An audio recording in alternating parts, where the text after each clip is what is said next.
ফরিদগঞ্জে এই প্রথমবার আপনারা চুইঝাল দিয়ে হাঁসের মাংস, গরুর মাংস, সাথে হচ্ছে চিটা পিঠা আর হচ্ছে চাউমিন, সবগুলো খাবার কিন্তু একসাথেই পেয়ে যাচ্ছেন। এখানে হয়তো রান্নার কালারটা অত সুন্দর বোঝা যাচ্ছে না, কিন্তু এখানে আসলে আপনারা বুঝতে পারবেন যে আসলে ওনার খাবারের টেস্টটা কেমন। তো হ্যালো এভরিওয়ান, আসসালামু আলাইকুম। আমার নতুন আরেকটা ভিডিওতে আপনাদের সবাইকে স্বাগতম। তো আজকে আমি চলে আসছিলাম স্মৃতি চুইঝালে। এখানে হচ্ছে হাঁসের চুইঝাল, গরুর চুইঝাল, ছিটা রুটি, চাপটি এগুলো পাওয়া যায়। এটার লোকেশন হচ্ছে ফরিদগঞ্জ বাস স্ট্যান্ডের সেন্ট্রাল হাসপাতালের সামনে। ছোট্ট একটা ফুডকার্ট দিয়ে এই আপুটা বসেছে, আর ওনার খাবারটা একদম ঘরোয়াভাবে উনি রান্না করে নিয়ে আসে। সাথে কিন্তু ওনার আম্মু ওনাকে হেল্প করে, আর সাথে কিন্তু আপু হচ্ছে ভেজিটেবল চাউমিনটাও সেল করে। এটার প্রাইস হচ্ছে মাত্র 60 টাকা। আর এটা আমি আমার বাচ্চার জন্য নিয়েছি, তো ভাবলাম যে এটা টেস্ট করে দেখি এটা কেমন। আর এখানে আসলে তেমনভাবে লাইটিং এর ব্যবস্থা ছিল না, অন্ধকারে আমি ভিডিওগুলো করেছিলাম। আর সত্যি কথা বলতে আপু যেহেতু দোকানটা নতুন দিয়েছে, ওইভাবে এখনো সাজিয়ে তুলতে পারে নাই, হয়তো আস্তে আস্তে সবকিছু গুছিয়ে নিবে। আর আমরা যেহেতু হাঁসের মাংসটা ট্রাই করব, তো প্রথমে হচ্ছে আমরা হাঁসের মাংসটা নিয়ে নিয়েছিলাম।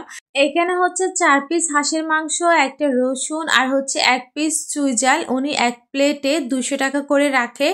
তো আসলে ওনার রান্নার কালারটা দেখে অনেকে বলতেছেন যে খাবারটা ভালো না। বিশেষ করেন আমি নিজেও এটা ট্রাই করেছি, তবে আমার কাছে মনে হয়েছে যে যেহেতু চুইঝাল দিয়ে রান্না করেছে, ঝালটা একটু বেশি হলে সব থেকে বেশি ভালো লাগতো।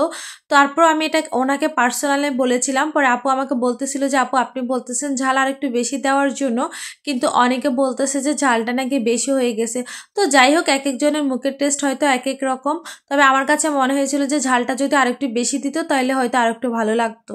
তবে ওনার হাঁস রান্নাটা কিন্তু ভালো ছিল, আপনারা একদিন হলেও ট্রাই করে দেখতে পারেন। আর এইখানে হচ্ছে আপু ছিটা রুটি 1 পিস 10 টাকা করে রাখে, আর চাউমিনের প্লেট তো বলেই দিয়েছি যে 1 প্লেট 60 টাকা করে। আর হচ্ছে আপনার হাঁসের মাংসের প্লেট 200 টাকা, গরুর মাংসের প্লেট হচ্ছে 200 টাকা। আমরা প্রথমে কিন্তু হাঁসের মাংসটা 1 প্লেট নিয়েছি। আমরা ভেবেছিলাম যে যদি আমাদের কাছে ভালো লাগে তাহলে আমরা আরেকটা প্লেট নেব। তো প্রথমে আমরা সবাই একটু ট্রাই করে দেখছিলাম যে আসলে হাঁসের মাংসের টেস্টটা কেমন। তো মোটামুটি আমাদের কাছে ভালোই লেগেছে। আর এই যে হচ্ছে গরুর মাংস, এটার কালারটাও কিন্তু মোবাইলে ভালো আসে নাই। সত্যি কথা বলতে এটা রিয়েল কিন্তু অনেক সুন্দর কালার ছিল। তবে আমি গরুর মাংসটা টেস্ট করি নাই, তাই আমি বলতে পারবো না ওটার টেস্টটা কেমন।